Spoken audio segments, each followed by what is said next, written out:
The following program is a PodcastOne.com production. From Hollywood, California, by way of the Broken Skull Ranch, this is the Steve Austin Show. Give me a hell yeah. Hell yeah. Now, here's Steve Austin. All right, I'm sitting here in my trailer at the Broken Skull Challenge compound. I got out here just about an hour ago, settled everything in. I knew I was going to do a podcast with Missy Hyatt, who I was a huge fan of way back in the day. And, of course, I'm still a fan of from my days back when I grew up watching professional wrestling. Although Missy Hyatt and I are only about a year apart in age, she got into business before I did. So, anyway, I'm talking with Missy Hyatt. Missy, how are you? It's good to see you again. It's good to talk to you. I can't remember the last time I saw you in person. I know. No, it was in New York. I saw you in New York. When was it? Yeah, you were doing an autograph show. It was in New York a long time ago, like 2000, I think. Yeah, well, that's 16 years ago. Yeah, that's how long it's been. I've been hitting the head with too many steel chairs, and your opponents have been hitting the head with too many loaded Gucci bags. Exactly. And just don't remember now in this interview that we're doing that I am the veteran. Yes, you are. You're going to have to carry me through this thing. Hey, let's go back to you for a second, because I was a major fan of everything that was UWF or Mid-South Power Pro, whatever it was called back then. I know you started in Dallas. You got into business when you were 21. You grew up in Florida, correct?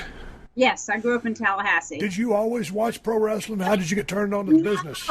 No, you know what? It wasn't until I was 17 that I was watching Georgia Championship Wrestling. Well, my dad was, and he was flipping channels, and the Freebirds were on. And I was like, what are you watching, Daddy? He's like, oh, I'm watching wrestling. And I was like, oh, my gosh, what are they doing? And I'll never forget, because they did something, an angle with Terry Bam Bam Gordy, and they put a baby bonnet on his head and a baby pacifier I remember that. in his mouth.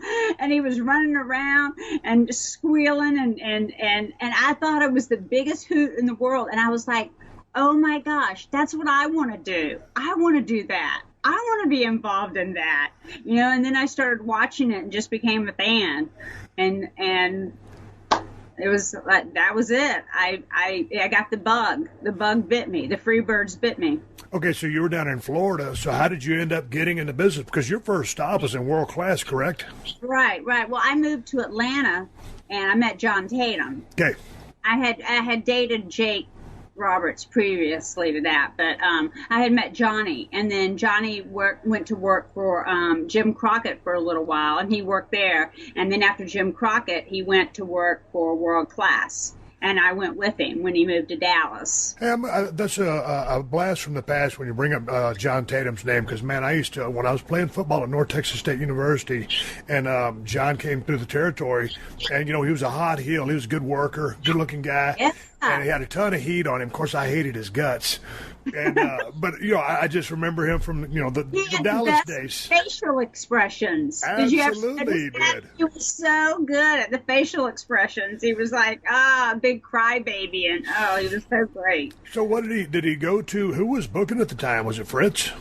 No, as a matter of fact, it was David Manning and Ken Mantell.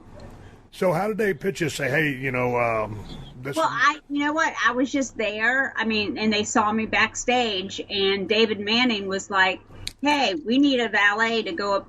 Sunshine's a baby face, and she doesn't have a heel, so we need a heel to go up against her. Do you want to be a manager?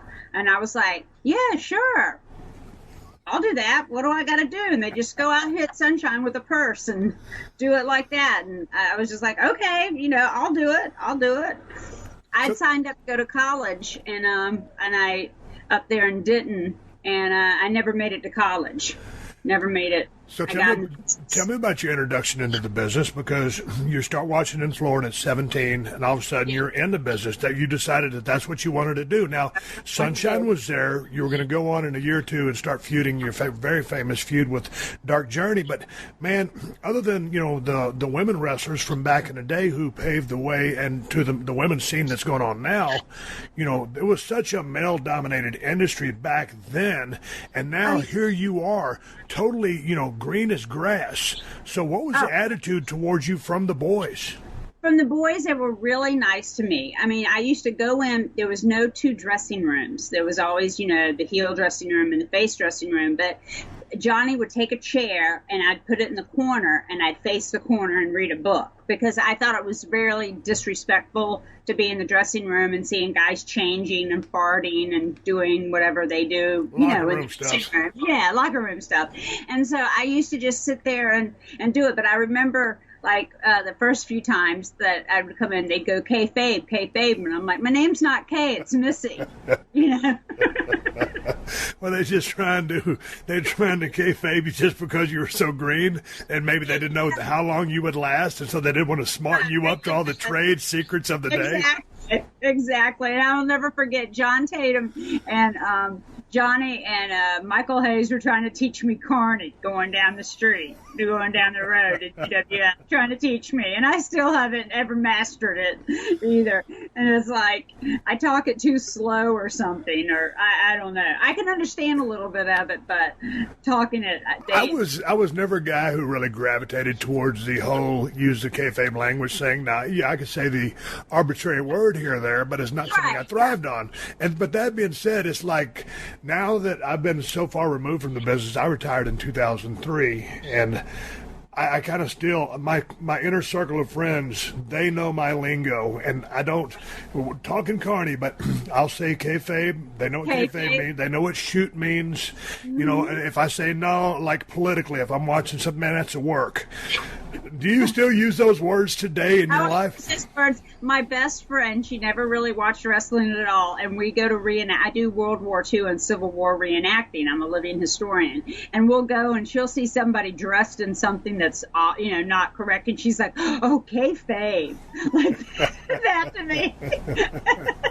And I have to laugh sometimes, or she'll say something, and I'll say, "Oh, that was a shoot," and she was like, "Yeah, that was a shoot," But she says it never correctly, but she gets the kayfabe down right, or she'll be like, kayfabe those shoes, like that. Oh, Jesus. Hey, let's talk a quick second about your feud with Sunshine and World Class Championship Wrestling, because she was really over.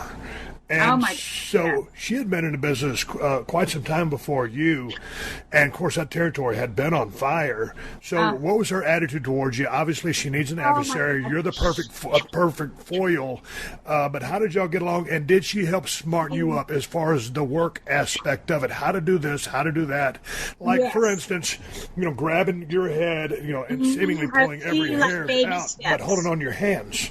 Yes, baby steps with me. She came in there and worked with me and taught with me, and I'll never forget one of the first nights we ever had to roll around together. I laughed because I was having a good time, because to me, I was getting paid to do something I would have done for free, I mean, I was just having a good time. And we got back in the locker room, and I'll never forget, she comes in that locker room and she's like, "Don't you ever laugh out there." I mean, our hair was in our face and everything, so one could see it. But she was like, I'm sorry, I'm sorry, I'm sorry, I will never do that again. But if it wasn't for Sunshine being such a wonderful person and really helping me and teaching me, I would have never been able to take the abuse that I took in the UWF. How long did it take you to come to understand just the aspect of heat, how to get heat, how to maintain heat, and what it was? Because that Dallas territory thrived on hot heels, especially you, and of course she was over as a babyface. Tell me about your understanding of how the business worked. Well, I mean, I started because of Jake. Like, Jake really taught me, because we would sit up all night playing cards and watch wrestling and talk. And so I kind of understood the business and I had an understanding of the business, but it wasn't until I actually worked that I got an understanding of it. But I thought the main thing was the crowd. It was like, it was so easy. The crowd was so easy to turn and to do. If you did anything, you would just automatically get heat. And anything that I did, I would get heat for it. And it was just, to me, it was simple. Also, when I kind of watch back, because I hearken upon those old days, when not all the exposés had been done. So many people saw through it right from the get-go, because a lot of people, like, even, in the earlier days, in the 40s, 50s, or whatever, people Yeah, it was always on the take. I bought in. When I was a kid growing up 7, 8 years old, I thought it was real. Now, when I was in college and I was driving down to the Sportatorium, I knew something was up, but I still wasn't sure. So when you started, I mean, it's still quote-unquote real. And when you're a good-looking blonde and you're doing dastardly things, I mean, the heat getting processed, I would dare say it was a little bit easier back then because people weren't in the know, and all of a sudden, pardon my language, but you have this good-looking blonde bitch out there who's doing distracting and doing dashing, just hate. You know what I'm saying? And being very annoying. And being very annoying, condescending. Yeah, I mean, like, I'll never forget, like, they had me do the interviews because they said Johnny talked like he was drunk. Like, I don't know why. He wasn't ever drunk. Yeah. But they said, okay, Missy, you do the interviews. So I had to start doing the interviews. And they just said whine and complain. And I mean, and I can whine and complain. I've been whining and complaining, since I was young. So that was really simple for me to do that. But I was told one time by Kim Mantell told me that Sunshine, if she's told to haul ass, she has to take 2 trips. And I went out and said it verbatim, haul ass. And I came back and he had a look on his face like, you said ass. And this was when we were on the Saturday night show, which is a Christian station. And he was like so scared they were going to have to bleep that out or do something. I'm like, but you told me to say ass. I didn't understand, like I did what you told me to do. That was ahead of its time. This is the Steve Austin Show. Today we're welcoming back IP Vanish to the show. So what is IP Vanish? IP Vanish is a virtual private network, a VPN for short. And a VPN is a super important tool that helps you safely browse the internet. You can use a VPN on your computers, tablets, phones, even things like your Fire Stick when you're streaming media. When you use a VPN, all your data is encrypted. What you're reading, what you're searching, what you're watching, whatever it is you're doing. That's important because what you're doing on the internet isn't my business, and it's no one else's business either. IP Vanish helps you remain anonymous and secure on the internet. IP Vanish is just $3.49 a month. For just $3.49 a month, or $27.99 a year, you can help protect your online privacy and security. Now, here's everything you need to know. Anonymous IP addresses. This means your personal IP address can't be tracked by anyone on the web. You can circumvent any online censorship. IP Vanish has more than 1,500 servers in 70-plus locations. Get protection when using public Wi-Fi. Remember, with IP Vanish, all your data is encrypted so no one can snoop on what you're doing. 24/7 support. Email them, chat with them, even call them. They're there to help. If you remember, these guys supported the show a few weeks ago. They've come back with an even better deal, wanting to offer something special for the new year. You're getting 65% off now. So go to ipvanish.com/Austin to claim your 65% savings. They have plans starting at $3.49 a month or $27.99 a year. This is the time to sign up. With our discount and their current promotion, you can get a VPN for 65% off their usual offering. IP Vanish is the best of the best, even rated 4.7 out of 5 on Trustpilot, and that's with more than 6,000 reviews. Show these guys some love. They're repeat sponsors. Remember, it's ipvanish.com/Austin to get the deal and start protecting yourself online.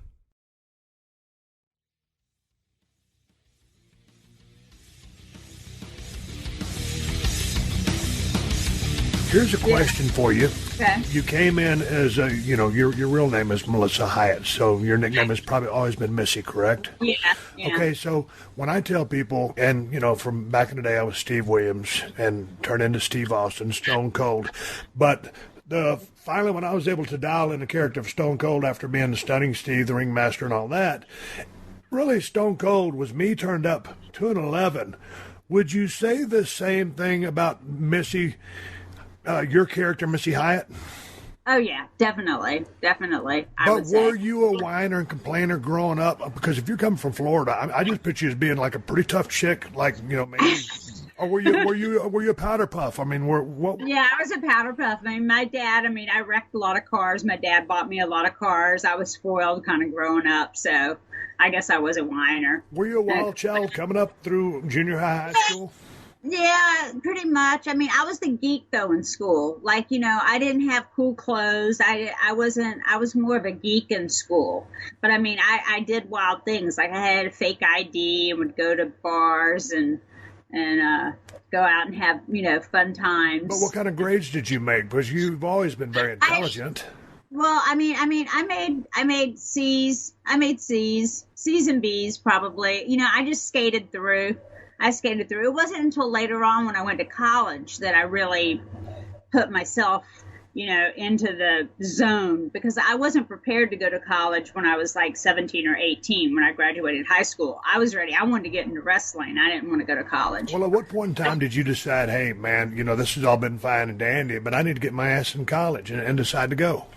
No, what it was when I moved to New York. I moved to New York, and that's when I decided to go to college, because I always wanted to go to college, and I always wanted to have a degree. And it wasn't until I moved to New York City that I was like, hey, I'm going to go to college while I'm here. What year was that? I graduated in 2001. So what did you end up getting a degree in? Psychology. Why did you pick psychology? I mean, because there's so much psychology. I mean, the business is based on psychology. I know, exactly. I don't know. I think I started out as biology, and I couldn't hack it in biology. And I really like the psych courses, and I really like I like forensic psychology, and I love like investigation discovery and like serial killers and stuff like that. Let's talk about the serial killers there, because there's some common ground there. Because when I was in WWE, I was the ringmaster, and I was drinking a beer, watching a special on serial killer Richard Kuklinski, the Iceman. Yes. And I'm not endorsing anything he did, but he's a very evil guy. But I said, hey, man, that's very interesting what that guy has done. He's just a cold-blooded, ruthless son of a bitch and just doesn't give a damn. And I pitched that idea to the WWE.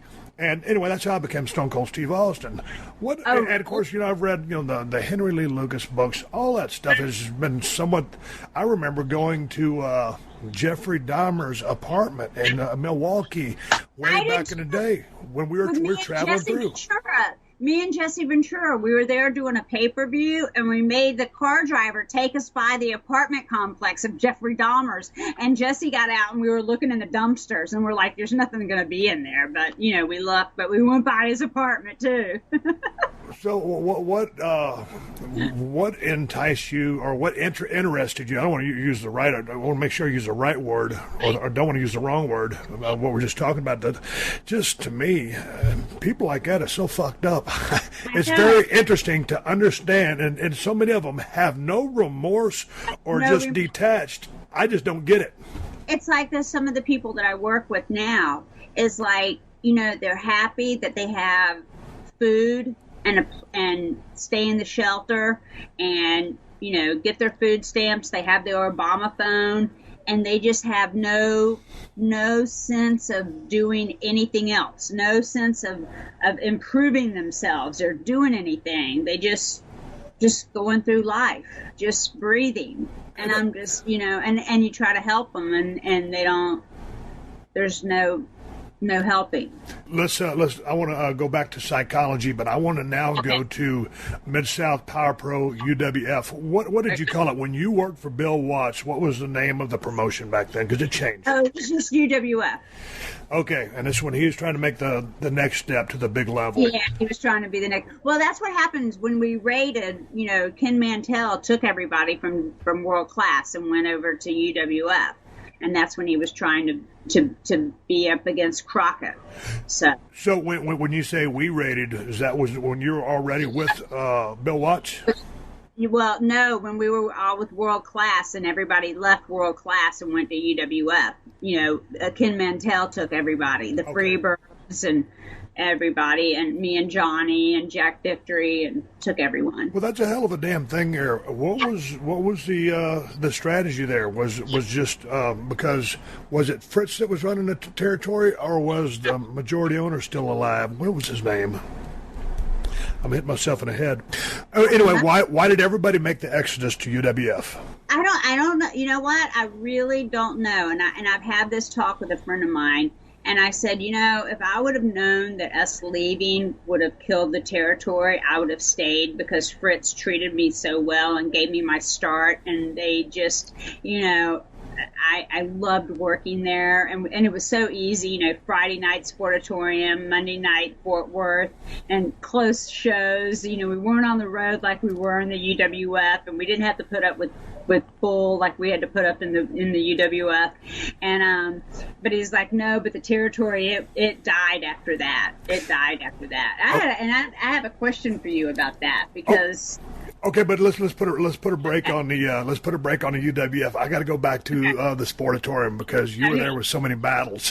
When I think of that place, it smelled like piss, beer, hot dogs, popcorn. I was going to ask you, yeah. How did it feel? How did it feel being there, going there as a fan, and then going there, working there, watching it as a fan in its heyday, when there's all those people there, and then going to work there and there's only 200 people there? How did it feel? That's a great question, because, when I was playing football at North Texas State, and that was 86, 87, so world class was running pretty strong then still.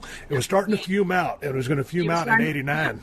So it was still pretty hot and heavy, and we would go down on the Friday nights, me and my buddies from college, we'd drink beer, get drunk, and throw shit at the wrestlers. That's what you did back then, right?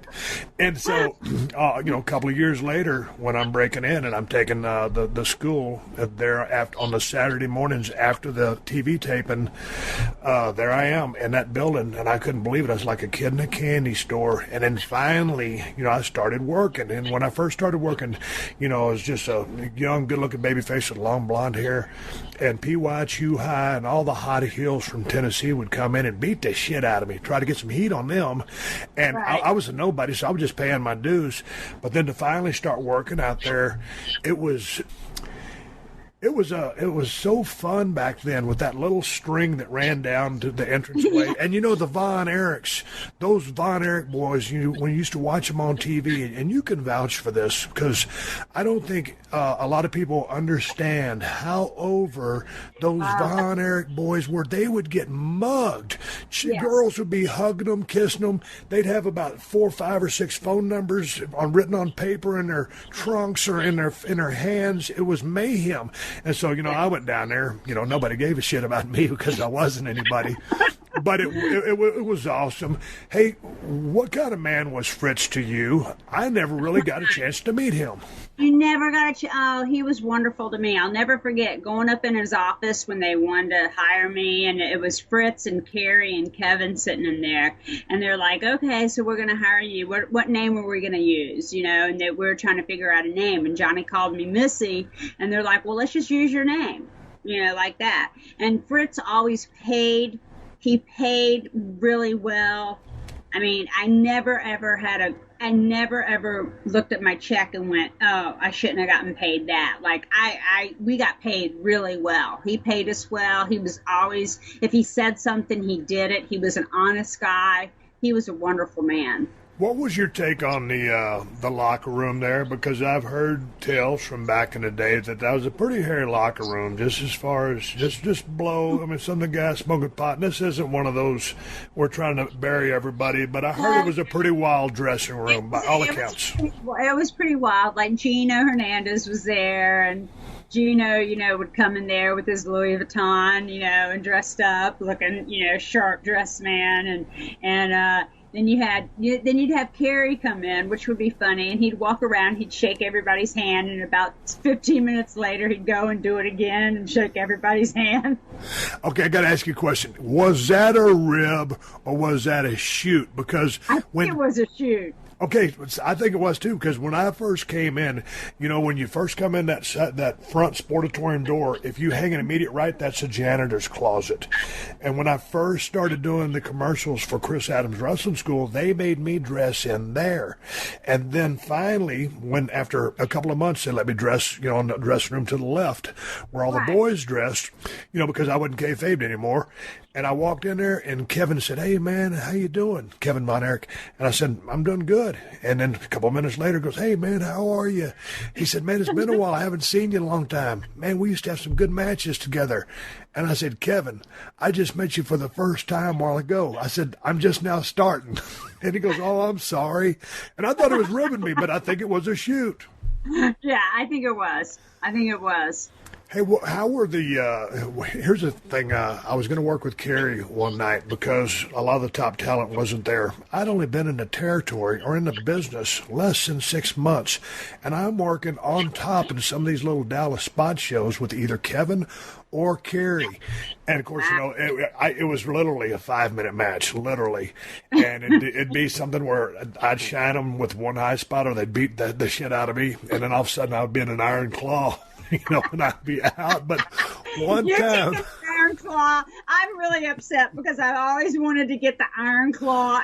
I got spanked by Kevin Von Erich one time, but I always wanted to get the iron claw, and I never got the iron claw, and you got the iron claw. One time I was going to, I think we were working Cleburne. It was just a little spot show outside of Dallas, and I pulled into a gas station, and I kind of looked over. I did a double take with, here's this guy with this awesome physique.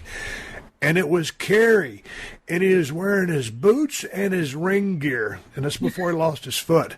And he was out there gassing up his car in just his trunks and his wrestling boots. And I'm thinking, what the fuck is wrong with this guy? You talk about living a gimmick. Oh, yeah. I can imagine. That's a good story, though. Why do you think... what do you think happened to those guys? I never thought in a million years that Kevin would be the last one left. I know. I don't know if it was after David died, trying to live up to a standard that they couldn't live up to. You know how they always talk about the Kennedy curse, mm-hmm. And the Von Erich curse. I don't know if it's something that they were always trying to live up to David's standards. Because David was like the heir apparent, was going to take over everything. And that's what I think. I mean, I don't know for sure, but I think that's what it was. From a work standpoint, everybody considered him world champion material. And I always thought Kerry had that look. And, of course, Kevin did, too. They're almost neck and neck, but Kerry probably a little bit higher. Just his charisma. His charisma. He was a superstar. I mean, he looked like a superstar. If you would see him not in wrestling boots and not in wrestling gear, walking down, in an airport or somewhere, you would look at him and say, he's a superstar. He's like somebody. You might not know who he is, but he's got to be famous. Yeah, he's got to be famous. He's a superstar because he just had that look to him. So if you were going to use your, psychology or your psychiatry, what went on there? Just trying to live up to David? Or what was Fritz too giving, as a father? Because they had everything they wanted. Maybe he just gave them everything they wanted. And they didn't, and then they just couldn't live up to the high standards of what David was. But they were everything. They all treated me like gold. And of course, I remember when God rest his soul, Percy Pringle, and I did a little feud with Chris, and we beat the hell out of him. He got some color, and we tied him up, and he was always he was just kind of the runt of the family, and he had such a tough road to go, and then he took him. It was just tragic, and then with Kerry, I guess got caught forging prescriptions, and then he decided to end it. I mean, it was heartbreaking because literally, I remember being at North Texas State. I remember when David died, but I think I remember when Gino died. I was riding in my 76 Monte Carlo, and I heard that Gino had died, and I was like, man, that's fucked up. How'd he die? Did you think that there was some shady circumstances there? Because I've heard a million stories. Yeah, I thought there were some shady circumstances too, but you know what? I don't think it was. I think it was just an accidental OD. Do you know, this is a good one for you. They were going to put me with Gino. They were going to do a split with me and John and put me with Gino. And then Gino died. And I'm like, great. Gino died. What did you think? Did that blow your mind? And you knew that he was a party guy, to say the least. Yeah. So what were your thoughts when you heard that news and knowing that you were going to be put with him as a pair? We thought it was going to be great. We thought we were going to be like elevated up high because, Gino just lost his hair with Chris and everything. And they were trying to think of something to do with them, and they were going to split them apart. And then they wanted to do something with Gino. And then Johnny and I were thinking, we're going to get a run with Gino. That's like, we're going to be up there. Main event. What do you think if Gino would have, if let's say he never would have died, if he would have went up to New York, he would have had a monster run. Oh, yeah. Good-looking guy. He could work. One of those natural heat-getting magnet kind of guys. Yes, he would have had a hell of a run up there. Just his whole persona, because he was Gino. Yeah. In and out of the ring. He really was. He was so much Gino. This is the Steve Austin Show. Hey man, you own or rent your home? Sure you do. And I bet it can be hard work. You know what's easy? Bundling policies with Geico. Geico makes it easy to bundle your homeowners or renters insurance along with your auto policy. It's a good thing, too, because you already have so much to do around your home. Go to geico.com, get a quote, and see how much you could save. It's Geico easy. Visit geico.com today. That's geico.com.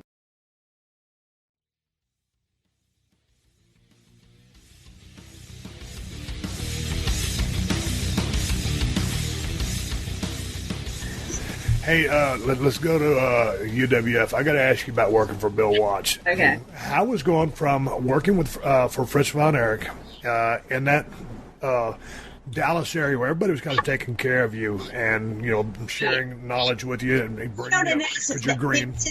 They would give you like your booking sheet and your check, and then they'd give you directions. With your booking sheet, everything. It was just, they took good care of you there. And then to go to UWF, and it was just kind of like find your own way.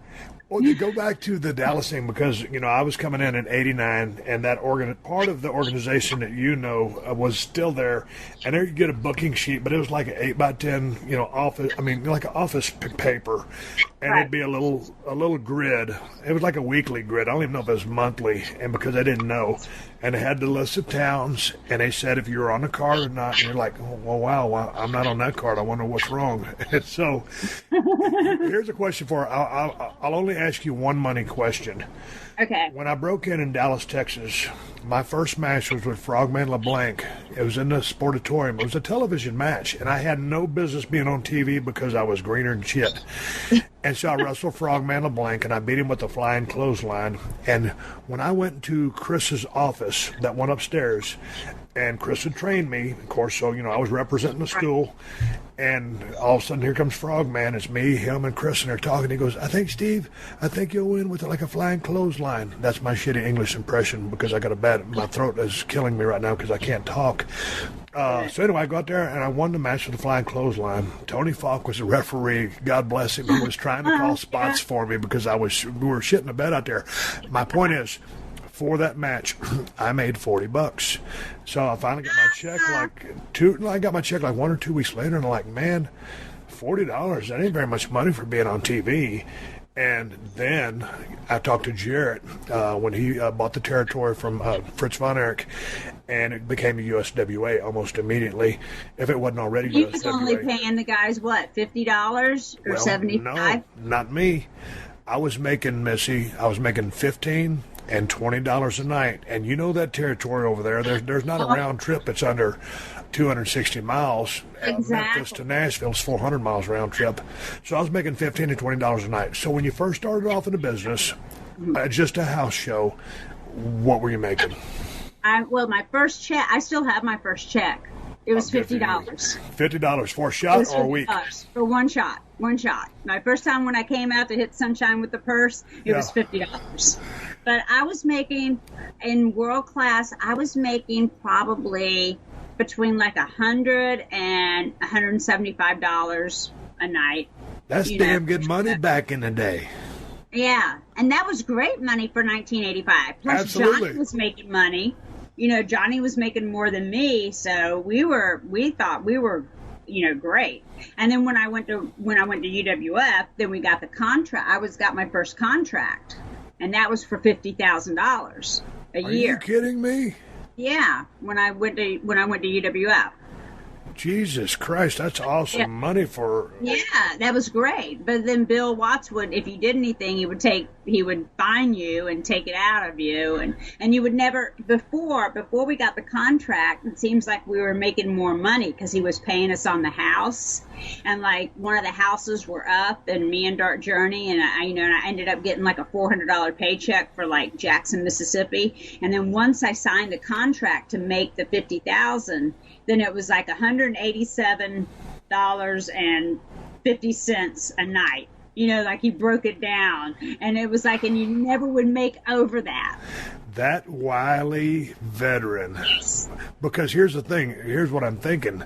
Okay, hey, I can either pay you like we're paying you now, or I can guarantee you $50,000 a year and you'll sign a contract. Is that what he said? Yeah.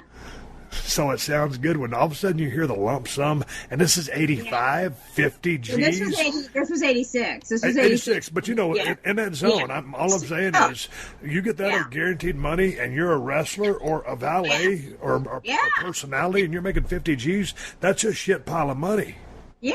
I mean, I thought it was great. I couldn't believe it. I mean, I bought my first car without my daddy's help. Co-signing for me because I walked in there with the money and bought me my 300ZX Turbo, and thought I was the hot thing, going around. Hey, talk to me about the traveling down there in the UWF, because the Mid-South, I was referred to as Mid-South, but that was a territory known for a shit pile of wheel time. Yeah, I think whoever booked the towns would sit there with a big map and just throw darts and say, okay, they're going to be in Jackson one night, then they're going to be in Houston, then they'll be in Tulsa, then we'll have them go down to Baton Rouge, and then to Dallas. I mean, it was long trips. So were you traveling at that time with Eddie? Well, no, I was traveling with Johnny at first. Okay. Me and Johnny were together, and we used to travel with One Man Gang, as a matter of fact, because he had a van. And I loved traveling because his wife would cook sandwiches, is what he called them, sandwiches for us. And we used to ride with One Man Gang a lot of the time. And that was great. That was some fun times. And but yeah, we used to have to travel. I mean, we'd fly a little bit. Like he would give you a voucher or $180 to fly to get to Tulsa for the TV taping every 2 weeks, where out of Baton Rouge or wherever, and you could do that, or you just take the money and drive it. So what did you think about life on the road? Because you're talking 86, right? Yeah, 86, 87. 86, 87. You've been a year and a half, 2 years in the business. And, well, Jesus Christ, here's the thing.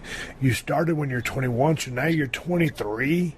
Yeah. You're still a pup. So this has got to be just, like, all fun and games. Yeah, to me it was all fun and games until Dark Journey kicked my ass every night. Now, how did Dark Journey get introduced back in the day? Because as I was a fan of the feud, I forgot her introduction and her liaison or her relationship with Dickie Slater.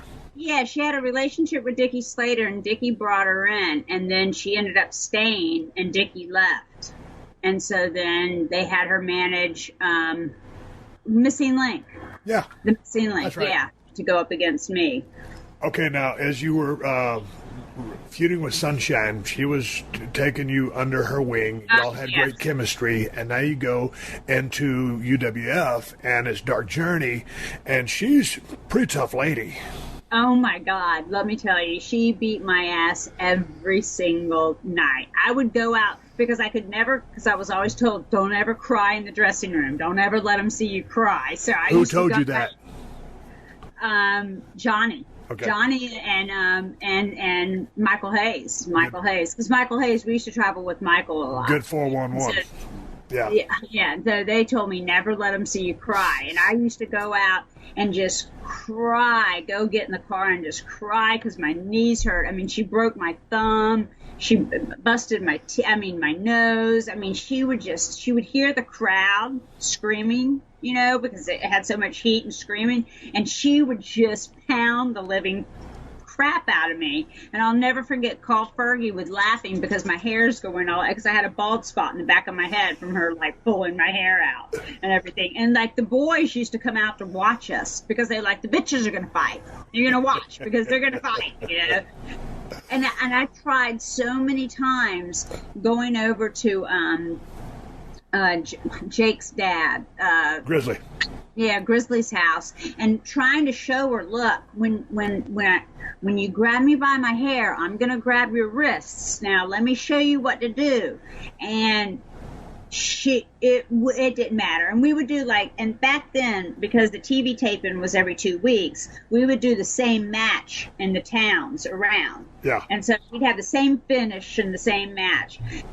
We'd have one thing like, okay, I pull a leg, she chases me around 2 ring posts, I roll in, she rolls in, she doesn't get a hold of me, she almost gets me, and I roll out. Every night she screwed it up. I wouldn't pull a leg, she'd just start chasing me out of nowhere. Or either I'd pull the leg, she wouldn't chase me. Or either I'd roll in, she'd roll in and beat my ass. And then John would have to pull me out.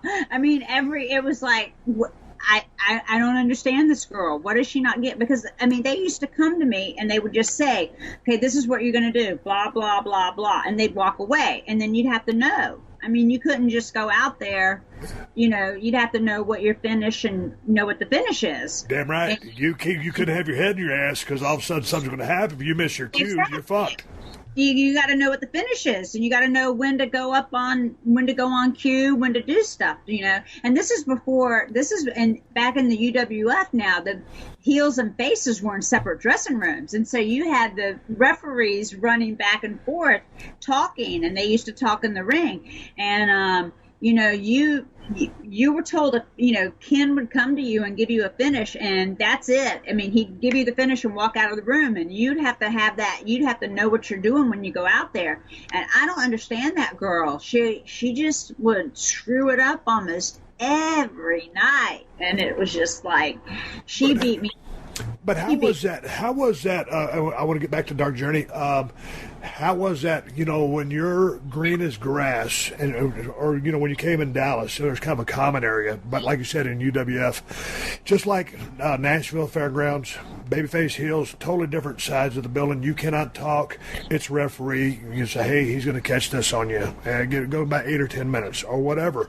So they're relaying the finish to you. And all of a sudden, if you don't have a good set of ears or some wherewithal to process information, you know, you're gonna fuck this thing up. And you're talking about big money riding on a hot angle, which is putting asses in the seats. And all of a sudden, whether you work for Bill Watts, Fritz Von Erich, you're working for a promoter who expects you to be professional enough, knowledgeable enough to carry out the angle at hand. Oh yeah, definitely. And many a times Bill Watts would come in and scream. And like we'd sit there like little kids like this with our heads down because we're like, he's screaming, you know, and it's just like, you know, and we all got it. And here's the thing. Bill Watts was an intimidating man. He's a big guy. He was the boss. He was super smart. He had eyes behind his head. And so, you know, all of a sudden he's talking to you. It's like this voice of God with this attitude behind it. So was Dark Journey, when you tied up, was she shooting or was she just snug as fuck? No, she was shooting on me. So did you never could smarten her up? Say, hey. I never could smarten her up. And then Eddie tried to teach me how to get a sugar hold on her. And she was just and I couldn't ever get one on her. And I tried so many times. And okay, stop. Well, explain to my audience what a sugar hold is, because I know, but I'm laughing because I don't picture you with a sugar hold. Okay, well, a sugar hold is just when you get someone where they can't move. Yeah, it's a front face lock. And you get them and you get their head on the mat, so they're face first down on the mat. You can control the person. That's what a sugar hold is. Long story short, I don't want to go to an MMA thesis or branch out, but a sugar hold in wrestling was quite simply a hold where you just settle a motherfucker down. You know, if they're working too rough with you, come to Jesus. Hey, slow down. Slow down. And but you never could get her in it. I could never get it on her. I tried it. I'm too much of a girly girl. I could never get it on her. Hey, you're staying UWF. Jim Ross was the color commentator or the main announcer. Yes. And Jim was one of my favorite announcers of all time. I think as much as, and you grew up down in Florida, so, Gordon Soley is God. But, man, Jim Ross, man, when he was the voice down there for Watts and when he went to Crockett's, went to WCW and then WWF, I just thought he was the greatest of all time. Did he ever help you or drop any knowledge on you? Because he was a wealth of information because he'd been in the business for so damn long. Not in UWF. It wasn't until I got to WCW that he really helped me out. When I used to work with him hosting the shows. That's when he really helped me out. But in UWF, he hardly never really spoke to me that much. Because I couldn't see him that much. How different was the locker room in UWF than a world-class championship wrestling? Because y'all had really a who's who of people that were there, legitimate tough guys, whatever Hall of Fame you'd put them in because there's so many and maybe whatever. Future Hall of Famers with, the Steiners, Sting, Warrior, Murdoch, Dickie, Slater. Everybody that was there was damn near a Hall of Famer. Right. Oh, yeah. So what was the attitude? What was the difference between UWF and Dallas? Well, to me, it was just more people. To me. I mean, it was the same, but it was just more people, and it was like we were up a little bit level. Like we were in world class, we were down here, but we moved up a level, moved up a notch. Was that the perception that UWF was an upgrade from world class? Yeah, I mean, that's what we felt like. Because going out there in front of the Tulsa Civic Center that was sold out every 2 weeks and going to Jackson, the houses were just so much bigger, and it was just like, it was, and being in the Super Bowl and places like that, New Orleans. It was just a lot more people came. So it just seemed more like we were a step up. What were your thoughts when, Jesus Christ, was the Blade Runners? Were they the Blade Runners there? No, they weren't the Blade Runners there. They were the Blade Runners, I guess, maybe before I got there. Were they? Sting was already Sting, and the other Blade Runner wasn't there when I got there. Okay. Yeah. Okay, so did at this point, not to go over your chronology of dating, but is Eddie Gilbert in the territory at this time? Yes. Okay, now did Bill entrust him with the booking? No, but him and Hill was doing the booking, and Eddie would help out. Eddie would do his stuff, and help out. It wasn't until the end, before he sold to Crockett, that Eddie was doing the booking. So then Eddie was booking for Crockett? No, Eddie was booking for Bill Watts. After he sold to Crockett? Right before he sold to Crockett. Okay. Yeah, right before. Sorry, get my timeline. What were your thoughts on Eddie Gilbert's take on the business? Because he was considered by many to be a really smart guy. He was a really smart guy, and he loved the business, and he had been booking since he was a kid. His mom has notebooks of him writing out storylines and writing out who versus who, and we're talking at a young age too. Growing up watching that Memphis wrestling, and he would take the Memphis show and then he'd rewrite it how he saw it and his characters and everything. So he was really smart. He was really smart. It's a shame that he's not around. I know. There's so many of them. It's a shame. What do you think the highlight of your stay in UWF was? Oh my gosh, my highlight of my stay. Okay, this when once a year they have the Tulsa fair, and so we wrestled at the Tulsa fair. They put me in a dunking machine. And I got to be rude to people and have them dunk me.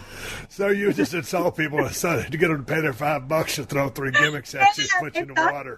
He dunked me, and I was in it, and I was wearing a nice dress and everything, and I got dunked a bunch of times. And I had the best time doing that because what can they do? I'm behind the screen thing. I'm calling them jabronis. They don't even know what it is. That was probably one of the highlights. I didn't think that you getting dunked at a state fair in Tulsa would be the highlight of your stay at UWF, but it's a great story. Yeah. How did you get the call up to WCW?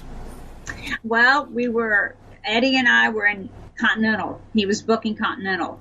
And so Eddie called Where Dusty, was Continental based out of? Alabama. But what Montgomery, town? Alabama. Montgomery. Okay. Yeah, Montgomery, And that was Alabama. a great territory for a while. Yeah, Eddie booked. I mean, they were running nothing, and then Eddie came in and started running, and they got it up really good. It was good for about a year. It was going really good. But then David Woods, the guy that owns it, wasn't a wrestling guy, and he wanted to change things and do things and stuff like that. So when we found out once Crockett, got sold to TBS, Eddie called Dusty, and Dusty had us come over there, and we got a job then. Okay, now tell me about what year was that? Because I went... 89. 89. Yeah, because I got there in... 91. Golly, you know my career better than I did. I got there in 91, but here was the deal. They told me this. I went to see Dusty. He had the book, as you know. And so he goes, yeah, baby. He goes, what's your wrestling name? I said, well, I'm going to Stunning Steve right now. He goes, you working heel or baby? He knew, but he's just asking me. Right. I said, well, Dusty, I'm working heel. And he goes, all right. He told me what the deal was. The deal was back then when I came in, Missy, was when you walked through the doors in WCW, you signed a contract at that time for $75,000 a year. Right. Then the next year it would double to 156, or some guys got the 104 deal, but for most guys it doubled to 156. And then after that, you were on your own as far as negotiating whatever happened after that. So all of a sudden, I went from making, at the time I had about $100 a night guarantee from Jerry Jarrett in the USWA, up from the 15 and 20. This is my second tour back. And all of a sudden, I go into WCW, I'm making 75 G's a year. So when y'all go in, what's the money situation? Was that another guaranteed contract like I just put out? Contract. Yeah, that was another guaranteed contract. It was 75. Yep. It was 75. It was just the basic 75. But they wanted to give, they really, it was a deal thing. It was $150 for both of us. Oh, that's a pretty good package deal. Yeah, that was like a package thing. So that's how they did it when we first started. But then, me and Eddie ended up breaking up, and then I had to go on my own. And that was a whole other long trying to negotiate, and I never really made that much money in WCW. So how long did you end up staying there? 5 years. That's a pretty good stay. Yeah, that's a great stay. It's a great stay. So when you break up with... And I would have stayed longer, but, things happen. So when you break up with Eddie, he was still in the territory, right? Yeah, for a little bit. For just a little bit. But then he left. So then who were you traveling with, those last few years?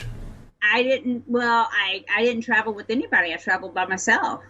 I really went by myself because I was first I was managing, and then I was hosting the show. When me and Eddie broke up, I was hosting the show, so I traveled by myself. I didn't go, I would have my own rent-a-car. I'd fly to the, place myself. I mean, and then Jason, the guy I was dating, he would be with me a lot of the times. He would come with me a lot of the times. So that's who I was traveling with. And then when we broke up, then I was still back by myself traveling. But then I never wanted to go back managing again. And that's a question I wanted to ask you too, because you and Brian in 93, when you were with Brian, that whole time for those worldwide tapings were courting me as your manager. Where was that ever going to go? I don't know. I don't know. I guess somebody pitched me that idea, or pitched us that idea. Brian thought of a lot of the stuff for us. He always thought about the gold chains, the matching trunks, the vest. Yeah, because I went to Eric, and I was just like, I went to Dusty. I go, why am I managing the Nasty Boys? I go, I don't want to manage them. I go, it means more. I go, I should manage the Hollywood Blondes. That would be more me. That would be more my character than the Nasty Boys, whatever. But the thing is that after Jason and I broke up, Jason was good friends with Bischoff, and Jason knew that I didn't want to be a manager, that I loved hosting the shows. So that's why I was back as a manager. And then that's why I didn't get my contract renewed because of Jason, you know. I mean, it took me 10 years to figure. It took me 10 years and about $60,000 at Marymount Manhattan College in psychology to figure out that one. But hey, I don't know if you remember this or not. I think I have it correctly. When I made my debut in WCW, if I'm not mistaken, I thought it was it Fayetteville, North Carolina? A lot of things happened in Fayetteville, or probably it might have been Center Stage even. No, it was Florence, South Carolina. I think it was. You interviewed me. Yeah, I interviewed you. And who was the girl? Who was that? Whose idea was it to bring Vivacious Veronica in? Dusty Rhodes. It was either Dusty or Magnum. They just figured, hey, man, I needed a woman, a chick with me, a manager. Be respectful, I don't mean that in a bad way. They just pictured me with a manager, and I wasn't quite as talkative as I would end up being a Stone Cold. But I just remember that first interview. I went out there, and I'm walking to the ring. Of course, I'm nervous as hell, man. This is WCW. I mean, this is almost the big leagues, because WWE or WWF at the time was still the bigs, right? I'm walking out there, and I hear this from Hollywood, California, weighing 252 pounds, and I'm sitting there, as I'm walking to the ring where you're standing, I'm saying to myself, who the fuck are you talking about? Am I going to the wrong ring? I ain't from Hollywood. And they said, Stunning Steve Austin. I think it was Gary Michael Capetta.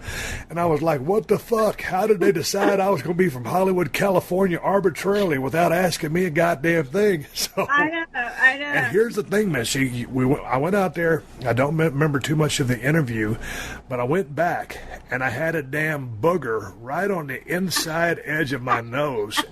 And I was so embarrassed. I just went on national/worldwide TV with the bear in the cave. And not one single motherfucker could smarten me up and say, hey, dude, before you go make your debut on national television, pull that booger out of your nose. Yeah, I'm sorry I didn't see it, or I would have told you. If I would have seen it, I would have told you. That would have been a great moment if you'd have just stopped right there in the middle of the interview. Hey, go check yourself. Excuse me, if you want to blow your nose. So what was the end of your run in WCW? What happened there? That's what it was. They came to me and told me I had another contract coming, but then something happened. We were down there at doing the TV tapings down in Orlando, and I forget exactly what happened. Oh, I remember the Clash of the Champions. We were having, when we used to have the Clash of the Champions right before the pay-per-view, and so on the Clash of the Champions, it was the Nasty Boys with their titles up against Mick Foley and another crazy-looking guy. Right. Mick Foley, I forget who it was. Anyway. So they screwed up at the Clash, and they didn't get the timing right, and so they didn't get the 1, 2. They were supposed to get the 1, 2, 3 after the 10-minute time limit was up, and so they didn't see that on TV. The people at home saw that, but the people at home didn't see that. But on the replay, they showed I run in the ring and I get kissed by the two guys, by Mick Foley and the other guy, and I'm spitting and being nasty, nasty, nasty. And so I remember it was not Jim Hurd, it was Kip Fry or one of those. One of those guys. Kip Fry, whatever. Yeah, Bob. Yeah, Bob. It was Bob. He asked me, how did the Clash go? And I told him, I said, well, I go, you're trying to sell the pay-per-view is that it's a no time limit match, and that the guys won on the Clash, but they didn't see it at home. They didn't see the 1, 2, 3 and the time limit. I go, instead of on the replay of me, the replay seeing the blonde girl get kissed by the ugly guys, shouldn't they have shown the replay of they got the 1, 2, 3, and then the referee saying, no, the time limit's already out? And so he said, yeah, you're right. They should have done that. Well, I was rollerblading that night around the thing, and Eric Bischoff came up to me, and he's like, don't you ever go over my head again. And I'm like, what do you mean? And he's like, you went over my head and you told them something, about the Clash of the Champions. I'm like, no, they just asked my opinion and I gave them my opinion. That's all. And then the next day I was told not to get on the bus. And then I found out later that that my contract wasn't getting renewed. And that was it. No shit. Yeah, that was it. But I know it's been because Jason and Bischoff are really good friends. And I know that, I know how guys are, and I know how girls are. It's the same thing with girls. But I do have to say that if it wouldn't have happened, I never would have gotten to move to New York City. Really? And I never would have gone to college. And I think was the best. Because if you can make it in New York, you can make it anywhere. That's true. And I always say if you can get over in front of a New York crowd, you can get over anywhere when it comes to the wrestling business. But let me ask you, when that happens at Clash of Champions, all of a sudden you don't have a contract, you're out of the business. Right. So how did you process this? Because I got a FedEx in the mail after I got a phone call from Janie Engel, letting me know that I'd gotten fired, and so that was it for me. And then luckily enough, Paul E called me and I went to ECW. You're out of the business because you basically got a door slammed in your face. Were you angry? Did you feel mistreated? No, I had my feelings hurt. I cried. I'm a girl. I cried. And I was like, what am I going to do now? What am I going to do now? And then I started thinking, well, I'm going to move to New York, And so within a month, I moved to New York City. What about the brief stay in WWE? Oh, like that? No, the brief stay in WWE happened in 1988. Oh, that's I'm way out of time here. Yeah, that was back in 1988. What happened there? It seems to me you would be tailor-made for WWF. Oh, my God, yeah, I thought so, too. But let me tell you, I was so green. They wanted me to take over Piper's Pit, and they had me scripted, and I went out there, and I did it, and they had me be a baby face, and it was so horrible. If you saw the tapes of my Missy's Manors, you would want to die. Plus, my southern accent was so bad.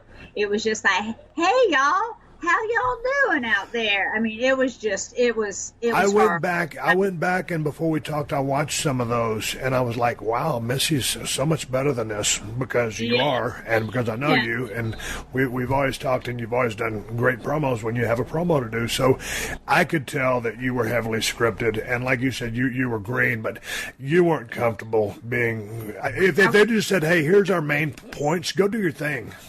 Yeah, I mean, and I asked him, and I begged Vince. I said, let me go out there and be Missy Hyatt and be me and let me interview these guys the way I want to interview them.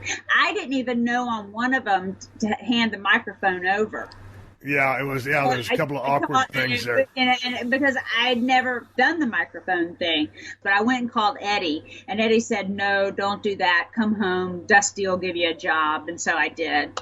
I told Vince, no, I can't do it. And that was probably the stupidest thing I ever did in my life. But why? Because if I would have stayed, who knows? Right. Who knows?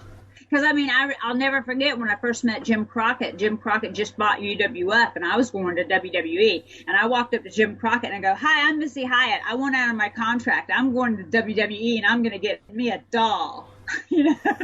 And he was like, okay, we'll let you out of your contract. I said, okay, thank you. And I was so happy to go to Vince thinking that, because Vince told me, oh, you're going to take over Piper's Pit. And I did all these promos about how it's taken a woman to take over a man's job, for Piper's Pit. I did these promos like that. And I mean, and Vince had me, you're never going to be able to go to the grocery store alone. You're going to have security. You're going to be a superstar. You know how Vince talks. You know how it is. What was the difference in that territory versus all the ones you've been? Because New York is different than anybody else, in my opinion. Well, to me, I mean, I was only there for like 3 tapings. Right. So, I mean, I stayed away from everybody. I mean, I had like my own dressing room, and I was like, and the first time I met Hulk Hogan, it was funny. He's like, so I heard you're here to take my spot, and I'm like, no, your chest is still bigger than mine, And he liked that. So I guess he's always been very nice to me since. So you're there for a cup of coffee. Did it feel good to go back to the South? Yeah, but I felt like I had a tail between my legs, because I was like thinking that I was going to become a big superstar, and I had to go back to Dusty, and I had to go back with my tail between my legs and go back to Jim Crockett and go, "Hi, can I have a job back, please?" Yeah. And that's so hard to do. But sometimes as like a guy in the ring, sometimes you can go out there and maybe 5, 6 years in the business, maybe 7, or 3, wherever you're at, and all of a sudden you're thinking, "Hey man, I got this. I'm pretty fucking good." And you got to have confidence in yourself, or if you don't, no one's going to believe in you. And all of a sudden you go out there and you shit the bed, or something happens, you blow an angle or fuck something up, and you're like, maybe I'm not as good as I thought I was. And so it's the business has many steps along the way that will humble you, make you rethink things, and reset you, because you'll get on a little bit of run of confidence. All of a sudden it's like, okay, I'm not as good as I thought I was. I need to get my shit down a little bit better. Right. Well, and that's what really upset me, too, is after I left WCW, that WWE never called. Like, I thought for sure they would have called just because, I was still damn good at what I was doing. And I was still young. I was 30. I wasn't an old hag yet, No, you had 9 years in the business. You were a veteran, and you were just coming into your prime. Yeah. And you're smart, too, because, like you said, you wanted them to call you. You know the deal. You never want to make the phone call. Like Eddie made the phone call that one time. Right. In parts of your career, you do. But always you want them to call you. Right. Yeah, and they never called me. And so, nothing ever happened. Hey, tell me about your run in ECW. Oh, my gosh. How wild was that? Because out of all the dressing rooms that I have been in, the ones that I've heard about in the mid-'80s and world class, when I went up there in 95, I'll just say that there was different cliques. 96, right after you. I was right there after you. Really? Is that when you went in there? Yeah, 96. Okay. That was the damnedest dressing room I'd ever seen. I'll leave it at that. Would you agree? Beer everywhere. Sandman being so drunk that he couldn't even get up to the top rope. Just the craziness. You could never find a chair. I could never find a chair to sit in because they were all broken, in the back. Yeah. That was crazy. It was a great bunch of guys, though, because Paul Lee, you've known Paul Lee forever. Are y'all pretty close? Yeah, if it wasn't, let me tell you something. Paul Lee should appreciate and love me to death, because when Eddie and I met Paul Lee had only been in wrestling for like maybe 6 months, and we met him. And I told Eddie, you got to hire him and bring him to Alabama. And he brought him to Alabama, and then he assisted Eddie in booking and stuff like that. But if it wasn't for me, because Eddie wasn't sure about it, Eddie didn't. I'm not gonna, and then Paul moved from New York all the way down to Alabama and lived with us in our apartment. Are you kidding me? Yeah. See, this is gold. I've never known this. And, of course, I've seen so much footage of Paulie down there in Continental with the big, gigantic cell phone. Oh, yeah, with that big phone. You told Eddie, hire this guy. So how was Paul Lee to live with? Because I know you guys aren't making shit piles of money at this time. So how was that living dynamic? I never went into his bedroom or his bathroom. I kind of let him stay in there. But one time I did go in there, and all I saw was a bunch of white shirts and baseball cards. That's the only thing I saw in his room. So Paulie's a baseball card collector? I guess he was. What did you see in Paulie back in the day? Because, when I go back and look at that old stuff, and you and I were talking on the phone, we're not going to talk too much about the current product. But when you watch his promos now, the level he's at right now is just, it's different from a Jim Cornette, who's phenomenal, or all your other great talkers. But Paul Lee, back in the day, even at Continental, when he was just starting, he hustled his way into business. He was a silver-tongued devil laying down golden promos way back as a kid. Yes, he was so good. And that's when I first met him. And I met him at we were doing something in Atlanta, so at some Cow Palace thing in Atlanta, and we met him, and he was down there, and he just got fired, I think, from Vern Gagne or something, and he wasn't really working, and he was down there, and he was so obnoxious, that New York obnoxious, doing his promos, and I fell in love with him. I was like, oh my God, and we would talk on the phone, like hours every night on the phone, me and him talking, and I finally told Eddie, you got to get this guy to have him come to, we were still living in Tennessee at the time, but I was like, because we were working for Memphis, but I told him, I was like, you've got to get this guy, you got to bring him to Continental, he's the best, he's going to be a great manager, he's going to be the bomb, and so so Eddie did, so I was glad. When you decided to move to New York to get your degree, why New York? There's plenty of colleges in Atlanta, there's college down in Florida, why did you have to go to New York? Because when I went to New York, we went up there to do our picks, when we got on Pick Station, when UWF did, and we went up there and to do promos, and I'll never forget being in the limo and going through the Lincoln Tunnel and coming up into New York, and I had a feeling, this is where I belong. And I just had that feeling. Why do you think that was? Because, the first time when I started working for WWF, I drove to the Garden for 2 shots. And, when you get into the Garden, New York's laid out in a grid. It's pretty user-friendly, but like when the pedestrians keep walking across the street when you have the green light. So all the cars behind you are like, and I'm like, what the fuck, man? This is what you have to do, and this is what I did. If you have the green light, you speed up. And if you have the yellow light, and you let those people take their packages and scream and run, because you have the right-of-way in New York. I know, I get it now, but this was back when I was still a country bumpkin. I was 7 years in the business from Edna, Texas, 5,000 people, and all of a sudden I'm in New York City going to the Garden. And I told those people, I told the office, and I didn't have any stroke at the time. I was a ringmaster, for God's sake. And I said, hey, man, next time you guys book me in the Garden, I need a ride. And so I did ride with Billy Gunn or ride with one of the boys, or I'd make them send a car for me, because I ain't driving in that shit. Right. I liked it because where I lived at West 75th and Riverside, which is Upper West Side, and I never heard any trucks, sirens. I mean, I was on the first floor of a brownstone. I had a nice little apartment. I could see Riverside Park.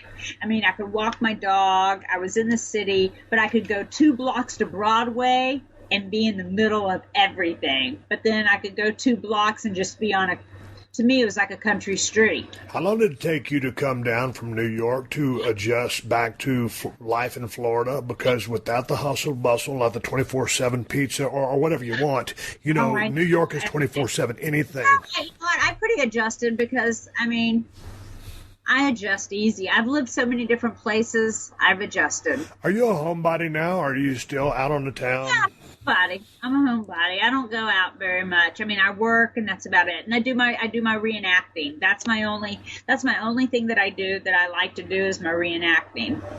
You got any hobbies doing your downtime? Yeah, that's my reenacting. Reenacting, but are you a reader? Are you an outdoor person? Do you fish? I sew clothes for my reenacting, and then for my birthday, I just bought me a 1936 German Luger. So I like guns. I collect guns. Hey, Missy, let's call this Missy Hyatt Part 1. Okay. And then we'll talk in a few days, and we'll do Missy Hyatt Part 2, and it'll be you asking me your list of questions. Then I'll be asking you. Okay, that sounds great. We got a deal? We got a deal. Hey, Missy, it was good talking to you. I was talking to you, too. This has been a Podcast One production. Download new episodes of The Steve Austin Show every Tuesday at PodcastOne.com. That's PodcastOne.com. Hey, man, do you own or rent your home? Sure you do, and I bet it can be hard work. You know what's easy? Bundling policies with Geico. Geico makes it easy to bundle your homeowners or renters insurance along with your auto policy. It's a good thing, too, because you already have so much to do around your home. Go to geico.com, get a quote, and see how much you could save. It's Geico easy. Visit geico.com today. That's geico.com. Support for this podcast comes from Pluto TV. Need an escape? Drop into Pluto TV for a world of free TV. Stream hundreds of channels and thousands of movies and shows all for free. Yeah, free. No subscriptions, no fees. Imagine 24/7 channels of Narcos, CSI, Star Trek, Survivor, and everything else from hit movies to binge-worthy TV shows, the latest news, live sports, comedy, and more. What are you waiting for? Download the free Pluto TV app for Android, iPhone, Roku, and Fire TV and start streaming now. Pluto TV. Drop in, watch free. 7 years ago, college wrestler Damian Hurd disappeared from a party in Gunnison, Colorado. Everyone had been drinking or whatever, the usual party scene. When, how, and why he left are questions I need your help to understand. Nobody's heard from him. No, it's just like he disappeared. From Cold Case Productions and PodcastOne, Final Days on Earth, The Life and Death of Damian Hurd. I'm your host, Claire Sanama. Join me April 20th for the season premiere. Yo, what's good? It's your boy, Big Brother Jake, a.k.a. Jake Warner, my government name. Check it out. I host a show called the Big Brother Jake Podcast, and I've taken my talents to the biggest and baddest platform on the planet. That's right, baby, PodcastOne. My show is unique as I talk about everything. Life, sports, entertainment, being a single dad juggling several jobs. I'm a hot mess, but it's damn entertaining. Subscribe and review now on Apple Podcasts and listen on PodcastOne or wherever you get your podcasts.